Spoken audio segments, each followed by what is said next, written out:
Jim Parsons, multiple Emmy winner. You portray a physicist on television, and I've got to ask, is there a secret scientific formula to winning an Emmy?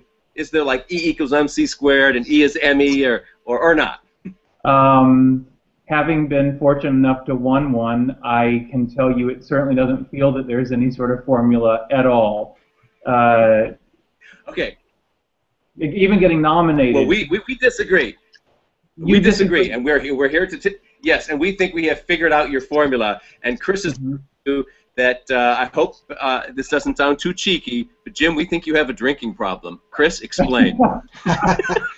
You know, you've been up 4 times and you've won twice, and in both of those years, your character Sheldon gets drunk. And he does, and the good news for you is he does this year too.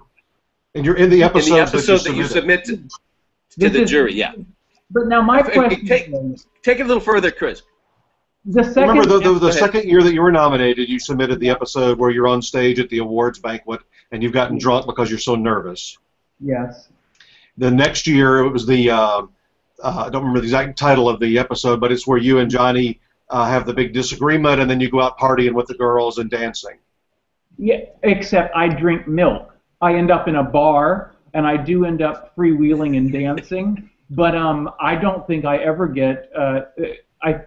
Amy gets obliterated, and because we go home to her smoking monkey, and she vomits after she kisses me. So I don't know. I am not drunk in that one. I'm around drinkers. You were in a drinking environment. I'm in a drinking environment. So as long as somebody is drinking in the episode, I really stand a good shot of pulling this off. Maybe it was the way Sheldon danced that made it feel like you had been drinking. And it looked like it too. And now this year, your episode is you're drinking again, right, Chris? His episode. He is. He's got the. It's accidental this time, though. You get the Long Island teas from Penny.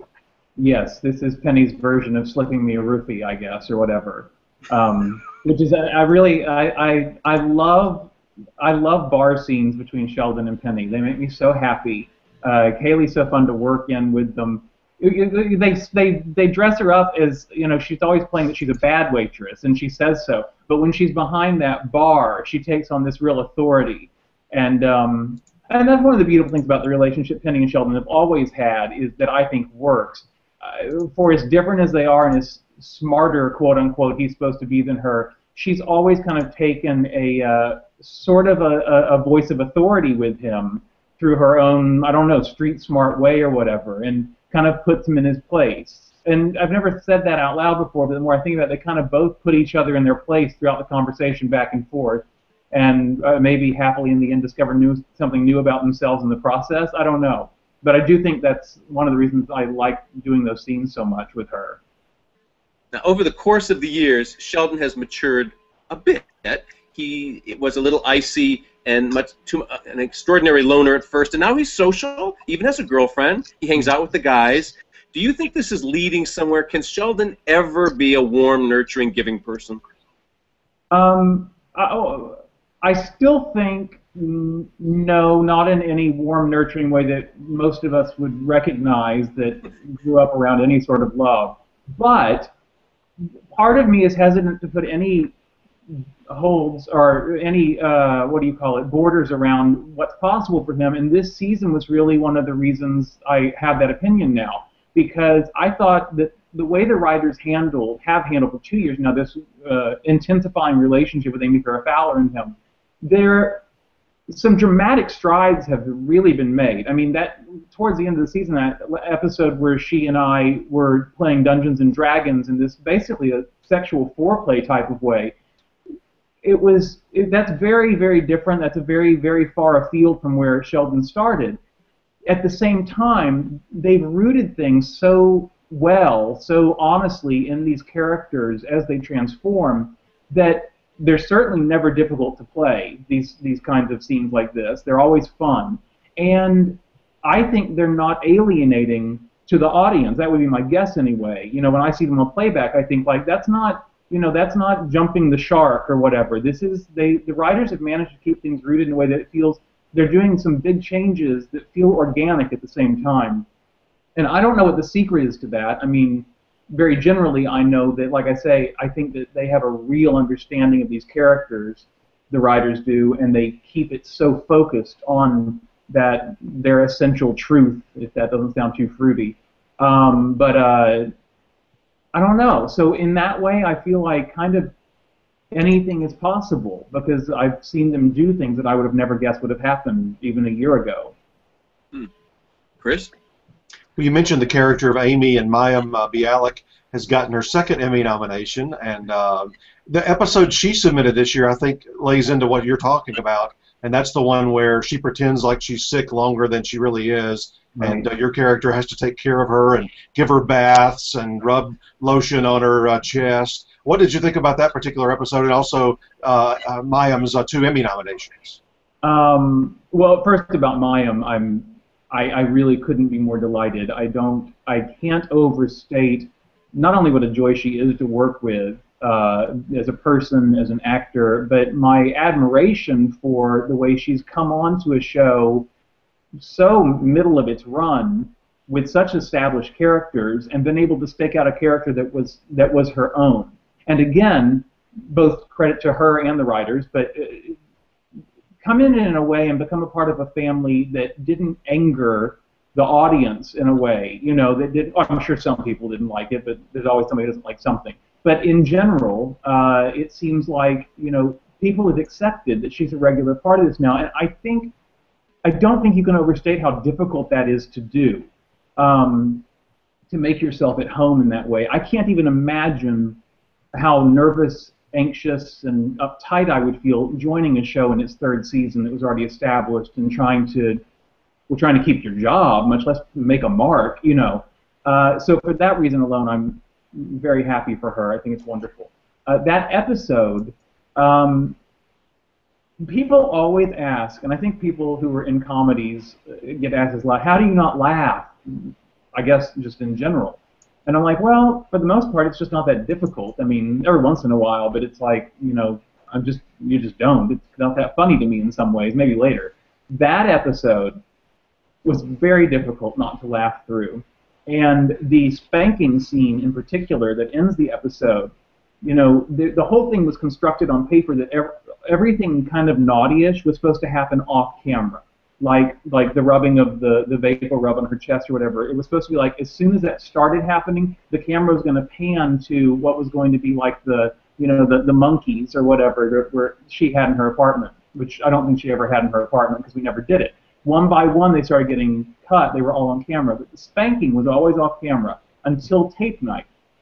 And I have rarely been so angry and laughing at the same time in general, now that I think about it, but that scene in particular, I was so, I couldn't control myself because suddenly we were on camera, and I just realized there was part of my brain that hadn't prepared for, I don't know, it's hard to fragment your brain like this, but it must do it. Like, if you knew you were going to be on camera for it, you'd do it differently? That sounds so ridiculous now I'm saying it out loud, but something destroyed me. And so I laughed every take, except I guess the one they used. And felt like I couldn't do it right or whatever because I just wasn't ready for it. And she was fine. She's much more focused than I am, you know, and she kills me, though. I think that episode, if I'm not mistaken, ends with one last spank, and as it goes to black, you hear her go, oh, my. I think that's delightful. Jim, what do you think is, and I have my own theory to answer this question. Let me answer it for you as I pose it, too, and that is, what is the extraordinary, you know, reason for the popularity for the extraordinary, you know, popularity for this show? In other words, it is the most watched comedy on television right now, and it's a well-written show and it's a well-acted show. But there is something else, really, you know, above and beyond everything else that this show has that takes it to that place. And my theory is this, and that is that Sheldon is the ultimate nerd. I think everyone feels like they're a nerd in a world where everyone else fits in, but they don't. He is smarter than everyone else, but yet he's clueless. I think we all kind of feel that deep down, but yet he is smarter than everyone else and is still, despite it all, a very good person. And when he lashes out at the world with insults, everybody forgives him for that because of his goodness, I think. And I think this whole kind of cocktail of quirks make for a very compelling person that we all secretly identify with. Do you think there's something to that, or what do you think is behind this extraordinary love for the show? I think that all of that sounds very accurate, and I have no doubt that that is for sure a part of the equation to the success. I think the qualities you list work for Sheldon, perhaps magnified because, oh God, a certain lack of a filter he has, and so these things that maybe all the characters, I think this is, everything you list about Sheldon are traits that to varying degrees or intensities all these characters share. You know, even Penny has her own, she's very smart, it's always been set up this way, she's smarter in certain ways than the guys are, but obviously not in the ways of science or whatever. But Sheldon, he seems to have the least filter of all the characters, so these come out glaringly with him. But I do think everything you list just runs through the show from head to toe, from every character, and so you never don't have that going on at some level or another. The other thing I would add, well, there's two things, and one is a little ridiculous, but I'll list the one that I don't think is first. I think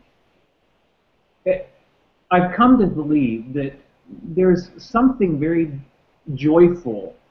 There's something very happy about this show in its entirety. And I can't put my finger on it exactly. There's something very hopeful about each of these characters and very optimistic. And I've always said that, but now I'm saying there's just something very joyful about the show. And I think that's also maybe one of the things that's very attractive about it. Now, the only other thing I'm going to list, and this sounds ridiculous, but sometimes I can't think of any other reason why it plays so well in foreign territories and stuff where I'm like, I don't understand what we're saying half the time. How do you? I think that it has a beautiful color palette. There's something really eye-catching about it. There's a lot of eye candy, and that goes from not only the brilliant costumes and the beautiful set, and those are all very colorful and just woo. But science in general offers, if that's your subject, if that's your base subject line for a show, literally a rainbow of flavors to choose from. You know, you can. There's nothing more colorful in some ways than science. That's the basis of everything. And so I think that sounds ridiculous to say colors make such a difference, but I don't think it's hurting. Does it sound ridiculous? No, not at all. And speaking of colors, they want to know in the chat room, how many checkered shirts do you own? I thought I'd throw in a ridiculous question here. In my real life, I own a lot, I'll be honest with you. I don't know when I began some sort of check plaid fascination. But, you know what else? I hate shopping, and I think that maybe these were being served up. I think this in particular is one of those like J. Crew specials. It was on for like 10 for $20 or whatever. Which wasn't why I did it. You know, I'm working on the TV show now. I could afford a shirt, but it's just that it's easy, and I hate shopping. Jim, the show always has a ton of great guest stars over the years. A very interesting group. Everybody from Stephen Hawking to Will Wheaton, who's in your episode. But this year you got to work with Bob Newhart, who's also up for a guest actor Emmy. And we're trying to get word out, and we need to know what you're going to do to help us make sure that the Academy members know he's never won an Emmy Award before in all these 50-something years. What was it like working with him? Well, first off, isn't that funny? Doesn't it feel like Bob Newhart must have a few Emmys at home? I find it really odd, you know. I mean, when you may have to loan him one of yours. And that would be fine. I would do that for my friend Bob. Working with him was really kind of stunning. You know, I always feel funny when I'm about to say what I'm about to say because we've had so many wonderful people on. You know, both the mother characters come to mind, Christine Baranski and Lori Metcalf, that you're kind of like, whoa, I can't believe I'm working with you, and it's a real honor. That being said, Bob was the first one that came on the set, and I've said this before, but it's true, that I kind of couldn't believe he was real. You know, the other people are such wonderful actors that you're like, I can't believe in my acting career I'm doing a scene with you. Bob was that, but he was literally the first person to be on the set where he was sitting next to you and you felt like, oh my God. And I don't know all the reasons for that. For me personally, I've always been such a TV lover. And, you know, I mean, from a very early age, I was watching, when Nick at Night wasn't even around when I was this young. It was like our own local station showing reruns, and the Bob Newhart show was one of them. And shortly thereafter, Newhart was on in primetime, too. So I just feel like maybe it's just that I've seen so damn much of him. And then the strange TV phenomenon, which I still think goes on. You know, I think it's one thing to see somebody in a movie, and I really think it is very different to see somebody in the comfort of your own home. And it's not. I don't know that you feel closer to them, but there is something more unbelievable about actually seeing them in person, because that's hard to explain. No, I'm gonna need therapy for that one. Anyway. Chris and I were talking before we started up here about the last time you won an Emmy, and what a huge surprise it was, because you beat Steve Carell in his final year. Johnny Galecki was nominated, and I mean, you even confounded the experts. If we are experts, or if not us, maybe our colleagues, we could defer to them. But the Emmys really are unpredictable, aren't they? In a strange way. What's it like to be on the other side of that unpredictability? Well, first off, that year, and I didn't think, I arrived, but you never know with these, I'm sure you've heard or have even been through it, but like the red carpets of these things, you never know when the traffic's going to get so bad. It's like, well, we should have left 3 hours ago. And that one I got so late, they wouldn't let me in at the top of the show. And so I remember Ty Burrell won, Julie Bowen won, and I'm listening in the lobby with some other latecomers. I'm just listening to this. And so I had just been rushed in, and I don't know if it was the very next commercial break or whatever that the category came up. Also, there was kind of a brouhaha that year because Charlie Sheen was presenting the award, which there was some, you know, there was some oddity at that time about that. And so there were a lot of stunning features for me. It only served, though, to, like you say, reinforce the unpredictability of all of it. And I'm not lying when I say this, not me being humble. I'm surprised, you know, anytime I've been nominated, the morning that it happens, I'm like, okay, you know, because it just, you know, I don't know. There's something, and that's what's so sweet about it when it happens. That's what's so, I always say this and it feels so stupid because I don't mean to make it more important than it is, but there's something that feels really kind of touching about it. And if you've ever filled out, as an actor or in whatever category you're in, if you've ever filled out a ballot in those Scantrons or whatever, when all those lists of names, doing that too, kind of like anything else surprising, you're like, how does anybody, people are checking my name? This is so bizarre to me. I don't know, and I don't think that, well, I don't think I will at least ever get to a fully accepting place of that kind of stuff. It's like, this just doesn't, it'll never completely compute. The more surprising, the better, though. I have to say that. I have to be very honest with you. That second year was so much fun because you just felt like, what the hell just happened? And you know what I mean? And so that was really fun. You know, I was well prepared to be comfortable in my seat for 3 hours.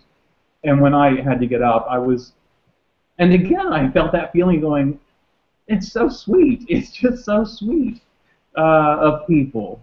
That sounds ridiculous too, doesn't it? But it's we certainly know what you mean. But then there's also a mystery to it. You did very well at that award, but then you were shut out of the SAG Awards for a long time. And now this year, you finally got your SAG nomination. Yeah. And they're both peer group awards, and they should line up, you would think, the logic of it, but there is no logic in the end. No, well, and the SAG ones, too, you know, are tricky because I think there's both lead and supporting in the movie categories, but in the TV, it's all one. And, you know, most of the years I've been on Big Bang, too, not that it may have mattered, but, like, you know, the Modern Family people, you know, that's such a strong group of people, and people are very aware of them and like them very much, deservedly so. And so I just think when you clump that many people, your odds, well, they do, you're just a numbers game. Your odds are like nil. Who knows? And they're less than nil in terms of wins, Alec Baldwin, what Chris has won 7 years in a row as a Bennett SAG? He's never lost for 30 Rock. You know, But the good news for you, Jim, is that show ended this year, so he's not even eligible next January. So you and the Modern Family guys, one of you is going to win a SAG award next January. Somebody new will win, except don't you wonder, maybe they'll rename the award after Alec Baldwin, at least that one category, you know, Alec Baldwin Memorial Award, or Jack Donaghy, whatever. You would think at least the producers would bring him back to present that award. Like, hey, I've had my run. One of you guys, it's your turn. It's not a bad idea. Pass a torch, yeah. That's right. I wanted to ask you also about SAG. It's, you know, you've been the one singled out the most for Big Bang Theory. Byam's been up a couple of times. Johnny got in there once. When you're all up together as an ensemble, what is that feeling like?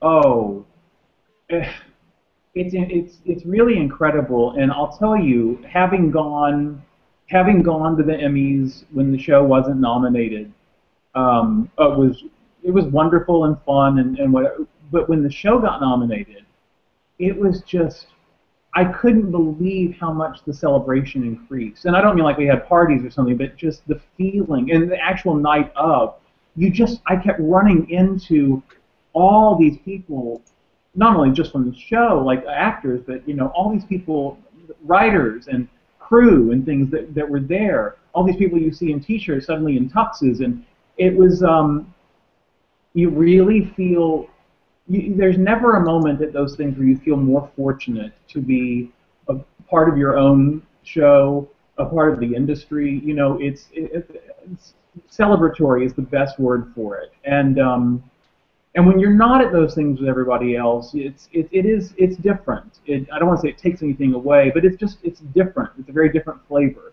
And there's just, if you like everybody you're working with, and luckily we seem to, that's the way to do it if possible. You know, but again, because of the unpredictable nature, you try and enjoy it for those few hours that night or the few days leading, month or whatever leading up to it, and then try and let it go, because you're still doing good work even if you don't get nominated next year, you know, or hopefully you are. Jim, I saw you on Broadway in The Normal Heart, and it was amazing. You're one of the few to have made the transfer to the film version that's just wrapping up now. I guess you have a few loose ends to tie up, but a lot of us are baffled about the transfer to film, because this, in many ways, is I would imagine, a very difficult play to make a movie out of, because it's so talky. I mean, I imagine you had to do some trimming. I imagine you had to do some scene shifting. What can you tell us about what's happened, the evolution of this, how different it may be from the play that we know? Mm-hmm. Well, the first thing, and this may sound obvious, but it oddly was kind of expanded as opposed to trimmed, because film offers you the chance to do so many like location things, and so much of things that we talked about in the play you actually get to see now, or it actually happens. There's several added characters. I mean, it's absolutely lousy with characters now. Not that they all take center stage or something, but you know, it's really filled out. And the play was obviously so different because, I mean, one of the joys of doing it, and one of the reasons I think it worked, is because it was so pared down, you know, both by the nature of the very tight, intimate group of people involved, also in the way it was staged by George Wolfe. It was very mobile, it was very fluid. It kind of felt like it was happening in a sort of middle world almost, where you had moments of reality, but then something just be wheeled off and whatever come in, and that's very unique to theater, obviously. But I thought it really worked. So I didn't know how it would translate, and I still don't because I haven't seen it yet, but from the way it feels working on it, I was kind of stunned. I mean, one of the reasons that doing the stage production of Normal Heart is truly one of the, probably my top 5 acting experiences I've ever had so far, is because of the camaraderie you felt with all the rest of the cast and the united nature. You know, I kept saying doing that play on Broadway was one of the most vivid reminders of all the reasons you ever wanted to be an actor. you can kind of go in and out of it depending on the project, but at the heart of it, I realized, like, oh, this is what I wanted to do. I've always wanted to be, and I am on my TV show too, but it's just different, part of an ensemble, part of a machine telling a story. There's no, not that you don't want your moment, not that you don't want to shine. I think that's human nature, but to know that you're part of a really strong machine telling a story effectively. And I felt that kind of in spades as far as the play version, Normal Heart went, the stage version. So going into the movie, I thought, do you feel that as acutely? You're not there every day. You're not, you'll be gone. I was gone at one point, I think, 2 straight weeks. I wasn't even on the set because it just wasn't, they weren't in my scenes.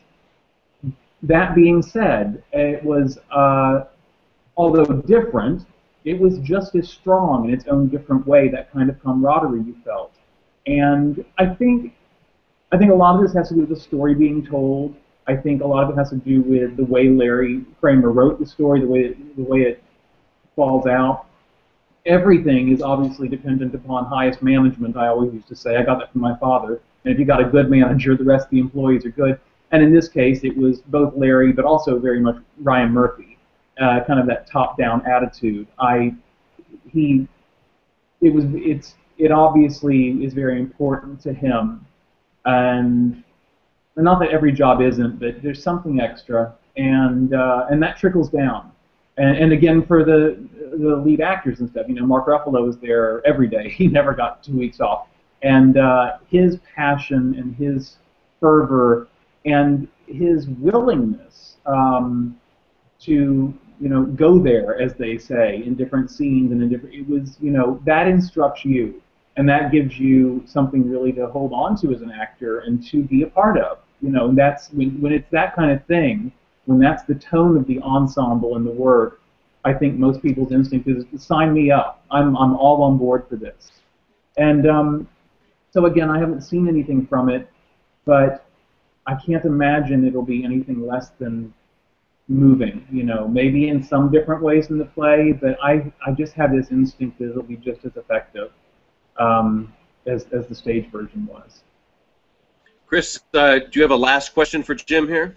I do. Let me, if you don't mind, I'm going to do 3 very quick ones because they don't need long answers. Okay. They're all kind of futuristic questions. Okay. With the Emmys on CBS this year, are you or any of the Big Bang folks going to be involved in the show? That I don't know. I don't know. Like a stunt or a skit, maybe. No, I really don't know. Also, when I was doing my research to get ready for this, there's a website, I don't remember the exact title, but it's basically Get Jim Parsons to Host SNL. I'm wondering if you're on tap to do that anytime this coming year.